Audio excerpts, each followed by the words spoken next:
welcome to this week's review of the latest episode of the My Hero Academia Vigilantes anime with the episode titled What a Man Takes With Him. And we kick off this review, as always do with these reviews, by talking about the positives and the headline positives. All the big things I've been discussing over the course of this review. I think this is an episode which was structured perfectly. I enjoyed getting a hero's perspective on Crawler's activities, and I think that this is a fine way to end the series. Before we get too far into the review, I just want to say that I do have the window open, so if you hear any weird noises, that's where the weird noises are coming from, because we're starting to get into the summer months and it's very, very hot where I am. With that said, let's actually get into the meat of the review itself and talk about how I think this is probably one of the best structured episodes that we have had in the entire run of the My Hero Academia Vigilantes anime. This is an episode which is made up of 4 manga episodes, of course, quote episodes, because you know what, it's manga, it doesn't really have episodes, but still. And whilst the order of events has been switched around a bit and the placement of some characters are different, for example, during the Naruhata Fest little thing, that's where the eel monster was, and that's where they got the discussion as to how they came to be an eel monster, and the bit where Crawler is being chased away by the giant mantis monster. That is why you have the fake Wolverine and fake Cyclops character being in the background, and Crawler saying, help me, and they're like, no, you're lame, which is a gag that I do wish was still in it, but still, regardless, I'm not going to go into a full thing of stuff that was or was not cut from the episode, though I will be discussing one element I think that was cut from the episode that I think was potentially a little bit of a misstep for me, but still, all the same, I think the episode itself is structured perfectly, because this is an episode which is able to make the shift from some very silly, goofy, fun moments within the episode itself, episodes that feel a little bit more sitcom-like in their construction and their presentation, to things that are far more serious and far more emotive in the latter half of the episode itself, and it's able to do this in such a way where it doesn't feel like a step has been misplaced. Again, this is an episode which, to one degree or another, is made up of 4 manga episodes. Manga episodes themselves, which from my memory, they don't have a lot of a through line into them. It's not like the previous couple episodes where it was focused around the fight between Knuckle Duster and B, where you could have several episodes but still have a more or less consistent pace and tone to them. With the episodes within the manga, you got very different tones, very different pacing, and if you were to just adapt them almost one-to-one, this episode would have been a hell of a mess. But with this episode, they are able to construct something that does end up enhancing the material and does make certain moments within this episode feel a lot stronger than they definitely were for me when I was reading the manga. This is not to take away anything from the manga itself. However, the moment towards the end of the episode where we get Crawler reflecting upon the fact that from this moment on, Knuckle Duster wasn't really around, he wasn't really present in their lives, and how as human beings we don't quite monitor and keep track of the people that enter into and leave our lives in quite the way that we would do if this was a TV series, is something I do think is very insightful, and is something I do enjoy having within this episode, and the way that it is presented I think is very touching. I mean, it's not some grand philosophical statement, it does feel a tad adolescent here and there,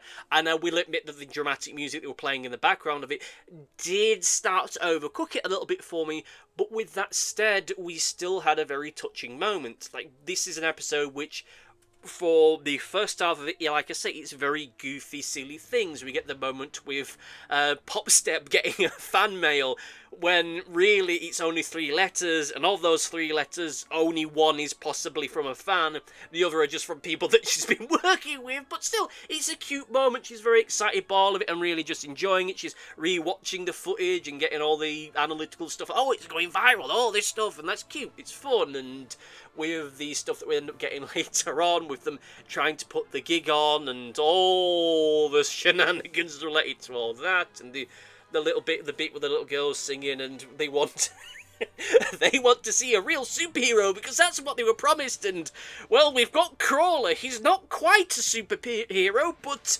he's somebody. And the look, that look that PopStep and the feather hats, or whatever the feathers have, is that, oh, maybe we've pulled this off, and the little girls go, oh, he's really cool, but we're looking forward to the real superhero coming, and it's, oh, god damn it, like that stuff. Very, very fun. And the little shot that we get of the advert, which I think that there is a recreation of it within the manga, though of course, being a visual form, being a motion format that this is, it's a lot easier to get the full thing, get the full feel of what the advert itself is supposed to be, which I did like, and the sheer pettiness of Captain Celebrity getting marred that his hair for one frame in this footage end up going over his eyes, and of course with Ingenium just being like, oh hey, yeah, we can do it, we can do one more take of it. Sure, that's fine. It's okay, I like that stuff. I like the lighter tone that we have in the start of this episode, and like I say, it does have a warm and endearing quality to it. It really helps to sell these characters to us in a way which doesn't lean too hard into drama and backstory. That stuff is always welcome, and is certainly welcome in a series like this, but with moments like this, it allows us to get a better sense of who our characters are at a more natural point, or I should say in a more of a relaxed state, when they aren't the superhero or the vigilante. This is them more in their natural habitat, and I do appreciate that. We are seeing PopStep trying to be a pop star, even though she's just singing in the food court at a local supermarket. And we see the attempts by everyone around her to try and support her in that endeavour, even if it doesn't always work out maybe the way they had planned it to. It's all a matter of selling personality, selling the characters as human beings, as individuals, and I think that it does a good job with doing all of that, because we are seeing them, like I say, in more natural environments. We are seeing PopStep getting excited over the fact that she gets one piece of fan mail. Yes, it's technically 3, and by the end of it we've got another one, which I suppose makes 4, but we only know of one which is probably actually from a fan, which is, again, endearing stuff. We see Crawler trying his best to support and help people out in his own special way, and of course we do get to see his hoodie getting damaged in a comical way. Not really touched upon at all, even in the episode itself, but hey, it's fine. Like, the entire episode itself is fun.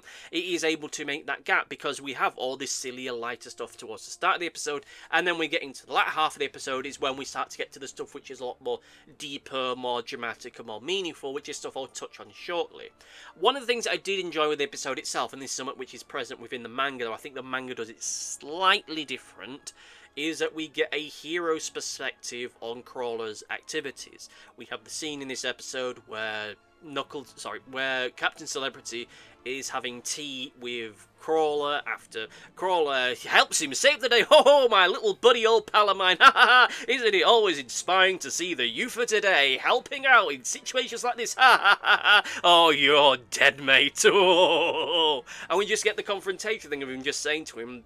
And again, I think it's slightly different in the manga, or am I just maybe misremembering it, is that he's a sect, and this is something they do pick on that PopStep does reflect on later on in the episode, is that Crawler's activities and the Vigilante's activities, whilst they can help and help in the moment, there is the risk that it can end up making the problem bigger, that it can make the situation that the heroes having to save people from a lot worse. It's like the whole thing of, if you find yourself in a shop that's being robbed, you don't intervene, you don't try to stop the robber, you just sit down and hide and wait for it to blow over, because if you intervene, there's the risk that you might turn it into a hostage job, or worse, you might get someone killed. So it's similar to that. It's don't be a have-a-go hero in situations like that. It's a similar kind of thing.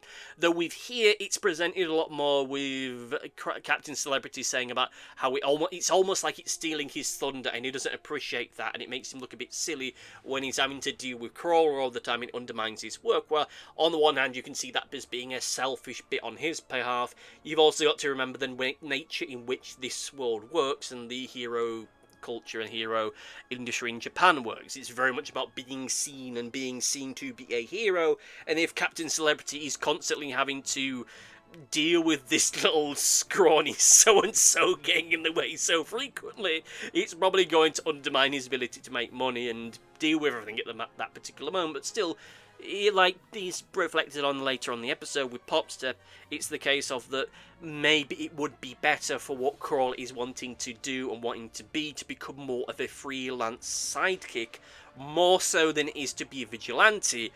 Which on the one hand, yeah, you do agree, but on the other hand, you look at the title of the show and go, hang on a minute, this show is called Vigilantes, not Sidekicks, and it does feel as though, at least in this particular moment, in this particular episode, that there is the risk that we start to veer off in a direction which, whilst could be still interesting, it does feel as though we're not quite getting what we're being promised, but nonetheless, I still think it is good that they're addressing the reality, so to speak, of a situation like this, that our vigilantes getting involved in these villain attacks and what have you is something that is surely appreciated by the heroes, but it can make things worse. And at the end of the day, this is still a war with superheroes, so the necessity of vigilantes isn't always there. But we still have the debate and the argument from Crawler's point of view of, hey, look, we all have superpowers to some degree or another, so isn't it better that we try to help each other out as best we can?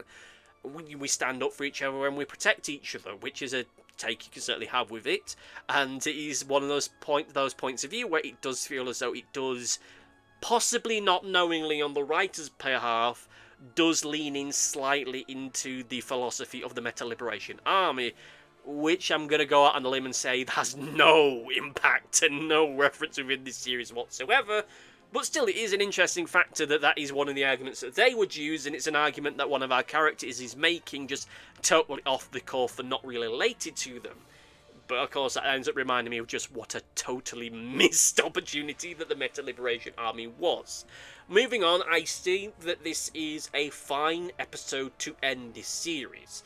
I mean that both in terms of just a series in general, but also possibly a series that does not come back. Now, I think it has been all but officially confirmed, or it might have been officially confirmed, that there is going to be season 2 of this, but even with that said, the way this episode is put together is done in such a way as to say that, look, even if we don't come back for a season 2, we're going to finish this off as best as we can do, and this feels like enough of an ending that if there isn't a season 2, this is a fine way to wrap things up.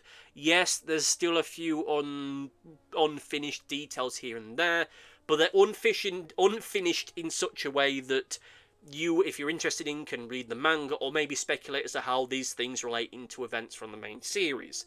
Again, we know that that isn't the case. We know that there is going to be season 2. So, but even with that said, the tone of it has a finality that I can appreciate. There is no post-credit sequence, there is no bonus scene, there is no scene of some villain in the background going, yes, everything's going according to plan.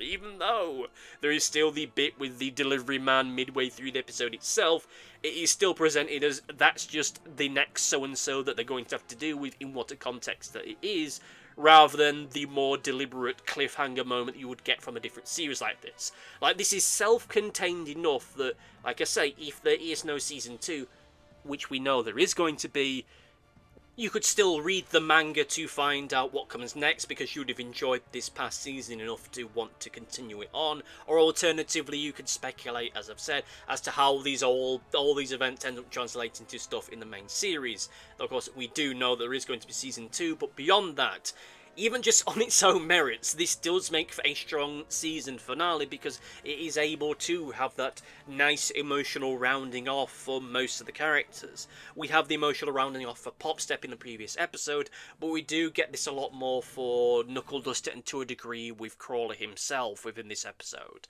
The main focus, of course, being with Knuckle Duster and him trying to, or at least taking these first steps of trying to repair the relationship between himself and his daughter, with him trying to be there for his daughter. And we have the passing of the torch, or the passing of the Knuckle Dusters in this case, with Crawler having to assume the responsibility of being the driving force with what they are doing. We are entering into a new territory with these characters. There is not going to be this mentor figure watching over them. There is not going to be this character making sure that they're staying on the straight and narrow and they're not getting into trouble, so now they have to try and figure stuff out on their own. And that is something that I do appreciate. I think that it does give the opportunity for our two main characters that are remaining in this series a chance to shine and a chance to grow as individuals. Whether or not they get that, we'll end up seeing within the following season. Though, of course, if you've read as far as I have in the manga, you can start to come to your own conclusions as to how successful or not that has been. But nonetheless, it ends up creating a somewhat powerful image of the fact that now we have Crawler just being the leader of the troop, so to speak. Knuckle Duster has stepped away, so now Crawler has to step up to the plate, and now he has to try and find a way of making sense of everything that is going on around him, dealing with the problems and the perils that are being revealed to him. And just the ending image of the corkboard with the pictures of everyone on it, with the little pull bag with Knuckle Duster stuff inside of it, almost watching over them as it's placed above all the other pictures of everyone else. It creates that image of the legacy of these characters, how they came to be here, and the idea that in his own way, Knuckle Duster is still looking over them, and his presence is still within them. His influence is still there amongst them, and now it's our character's opportunity to grow and to become someone different, to become someone stronger. We have all of this rounding off with this speech that Crawler is giving, which, yes, I do have some issues with here and there, but the minor nitpicks, it's more of a different strokes thing than necessarily something I would mark as a negative. But he's given this speech about how people just fade into and out of our lives, sometimes without us realising it. It's like the whole thing of that there will always come a day in our lives where we stopped playing out with our friends, but we never realised that that was the final time that we played out with our friends. We might have said, oh yeah, we'll play out tomorrow, we'll play football, we'll play tag or hide and seek, whatever, tomorrow. But then we didn't, and then we didn't realise it till maybe 5, 10, 15 years later that, oh yeah, one day's childhood just ended and we didn't realise that. In the context of this, there just came a day in the life where these characters just didn't meet anymore. They didn't have an impact in each other's lives. They just didn't relate to each other anymore. And maybe that is or is not the case as this series goes on, we'll see, but certainly for the time being at least, it does make for a very... It makes for a far more of an insightful ending to this first season than I was really expecting it to. Yes, I am familiar with this with the source material, but as I mentioned towards the end of the previous episode, the previous review I should say, there was a part of me that was kind of confused as to why you do this as the final part of a volume, bearing in mind that this is like halfway through, the final part of a season, bearing in mind this is like halfway into the next volume. This being volume 4 or 5 or what have you, but even still, it does end up giving this a very insightful ending, but something that I feel is a lot more, in the grand scheme of things, a lot more mature and insightful than necessarily something that we would have got within the first season of My Hero Academia, the main series. With that said, however, let's get into the negatives, and this isn't a major one per se, but... And it's going to sound really odd, bearing in mind that I think that this is a very emotionally strong moment, and the scene that we do get with Knuckle Duster, I think, is still very well done, and all of that is very, very heavy stuff, but it's still brilliantly done. It feels odd to me that we didn't quite give Knuckle Duster his last hurrah in the way that he did in the source material. In the source material, Knuckle Duster doesn't just vanish. There's like one final incident, one last fight that he's involved with, and then we get the thing of, oh, he's left his Knuckle Dusters and he's left his mask behind. That stuff comes after this last final fight. This being a final fight that it's a hell of a thing to read.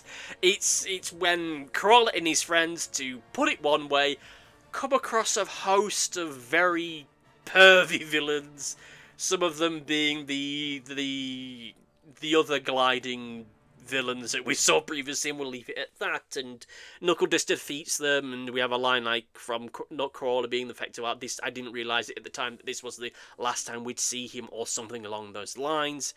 And I understand why they didn't include this scene, because one, including that stuff would have warranted an extra episode, which I can understand why they didn't want to brawl this out to 14 and possibly even 15 episodes.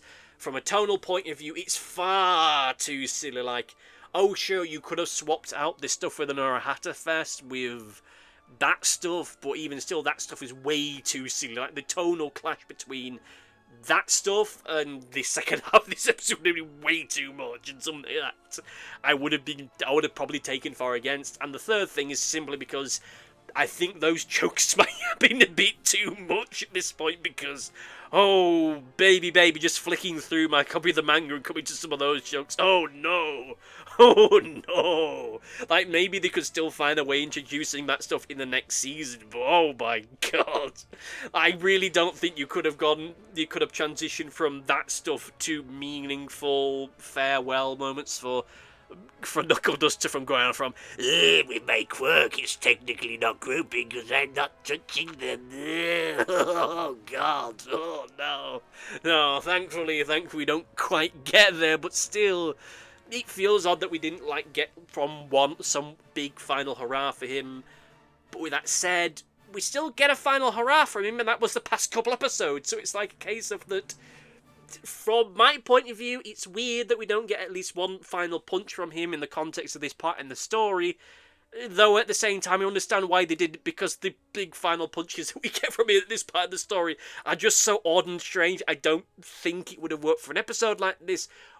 But the inclusion of that stuff does play into the fact that Vigilantes is a far quirkier, weird series than the main one, and the absence of those moments does feel as though it's taking something away from the weirdness that I really do love from this series. But I'm sure that there'll be other weird moments going forward, and you never know, those moments could be involved in something else, like if there's an OVA, or if there is a movie at some point in the future, or even these events could be repurposed for something in the next season. You never know. We'll soon see where all this goes. But with all that said and done, however, let's get into the overview and say that I really did thoroughly enjoy this episode, pretty much from start to finish. Yes, it does feel a little bit weird to me that we didn't get that last final punch from Knuckle Duster, but hey, that was pretty much what the final two episodes were, or rather the previous two episodes were. With that said, this is an episode that was, from a pure construction point of view, was able to make that transition from something that's light-hearted and silly to stuff that's more serious and more meaningful in a way that doesn't feel out of kilter with everything else. And it's all constructed in a way which feels like even if there was no Season 2 with this would be a very comfortable way to round things off. Yes, you wouldn't have the big final confrontation, the big fight with whomever the big bad of all this ends up turning out to be, but nonetheless, it would still leave you with enough here that you could come to your own conclusions and still be inspired enough to read the source material. But still, it all works very well for me. It works as the final episode of a given season, and it works as the final episode of a series in the event that there wasn't going to be Season 2, but we know that it is going to be. But still, it works brilliantly well. It has a rich meaningfulness towards the end of it that I really do appreciate. Well, that's done, however, let's get into Comment Corner! It's time for Comment Corner. I'm really starting to melt now. Apologies if this review has been a bit waffly in some places, but it's very, very warm at the moment. With that said, let's get into our comment from Big X1 that says, This was great, strange that the last episode of the first episode... Sorry... I'm not going to read this out because it's a little bit confusing, but I do not understand what they're saying. They're saying it's strange that the last episode of this season is like the first couple episodes of Volume 5. They get that it makes for a better ending, but it feels strange to me. And thank you for your comment. It does feel strange, but given everything they did to make this episode, I think it works out for the end. Yes, there's a couple moments here and there that I wish were included, a couple moments that... maybe they'll reuse it, or maybe they won't soon see, but this is a fantastic way to round off this season, I think. Our next comment comes from... sodding thing. Comes from Jack O'Lantern, who says, when Koichi gives PopStep a double thumbs up after giving her microphone, is it just me, or did the English voice dubber do a Fonzie impression from Happy Days when he went, "Hey"? And you know what, having listened to the English language dub of that particular moment, yeah, I'd be shocked if that wasn't meant as a Fonzie reference in the English language dub, because it's just... I'd be shocked if it wasn't. There's always the chance that someone could say, oh yeah, when you do that bit, can you give us like an like moment to just kind of go from that? You know, maybe if I'd had a little bit more of a time, I could have made a little more of a joke out of this, a little bit more of a gag out of this, do a little bit of a parody thing, but I don't, because it's very, very warm at the moment. Thank you all for listening, thank you for watching. I will just say that next week will be the review of this first season as a whole. Let me know what you thought about this particular episode, let me know what you think about this first season as a whole. Did you love it, did you hate it, if there are any aspects of it you wish were better, or you get the idea. Let me know what you think about it down in the comment section down below, and you probably will be read out in the next review. more than that you probably will do. But anyway, thank you for listening, thank you for watching, and see you next time. Goodbye! Thanks for watching. Be sure to like, favourite, subscribe, click the bell, and do all the YouTubey stuff that YouTube wants you to do. Go on, it'll do me a power of good. Until next time, my friends, goodbye!